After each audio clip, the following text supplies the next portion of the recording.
যারা কমপ্লিট জাহান্নামী, এরা আমাদের মানে বিনা হিসেবে জাহান্নামী যারা, এরা আমাদের মুসলমান ছেলেদের আইকন। হ্যাঁ, মেসি কি জান্নাতি? জান্নাতে যাবে? মেসি যদি এখন এই অবস্থায় মারা যায়, তাহলে ও কিভাবে আমার আইকন হয়? আমি ওর নামের লেখা টি শার্ট পরে কিভাবে ঘুরি? তার প্রতি আমার ভালোবাসা কিভাবে জন্মায়? কিভাবে জন্মায়?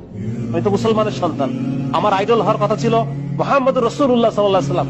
আমার আইডল হওয়ার কথা ছিল আবু বকর, ওমর, খালিদ ইবনে ওয়ালিদ, মুহাম্মদ বিন কাসিম, হ্যাঁ, মাহমুদ গজনবী, এরা আমাদের আইডল হওয়ার কথা ছিল। আজকে আমাদের আইডল কারা? যারা বিনা হিসেবে জাহান্নামী। আমি কি মুসলমানের সন্তান না? আমি পড়ি নাই কালেমা লা ইলাহা ইল্লাল্লাহ মুহাম্মাদুর রাসূলুল্লাহ? তাহলে এই ধরনের যারা আল্লাহকে অস্বীকার করে, যারা শিরকে নিমজ্জিত, কুফরে নিমজ্জিত, সিনার মধ্যে নিমজ্জিত, এই মানুষগুলো কিভাবে আমার আইকন হয়? এজন্য এইটা মনে করার কোনো কারণ নাই যে আমি এখন আমার যে যৌবন কাল, এইটা আমি যেভাবে ইচ্ছা সেভাবে চলবো, বৃদ্ধ বয়সে গিয়ে আমি ভালো হয়ে যাবো।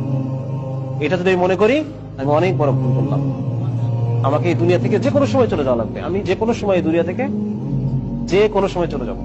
আর এখন মৃত্যু হওয়া মানে এখনই আমার আখিরাত শুরু হয়ে গেছে, বুঝা গেছে? এখনই আমার কবর, হাসর, মিজান, আমার আখিরাত শুরু হয়ে গেছে। যার কারণে এটা, এই ভুল থেকে আমাদের উঠতে হবে এবং মুসলিম হিসেবে আমাকে নিজেকে চিনতে হবে যে আমি সবার আগে একজন কি, সবার আগে আমি একজন মুসলমান। আমি আল্লাহ তাআলার বান্দা।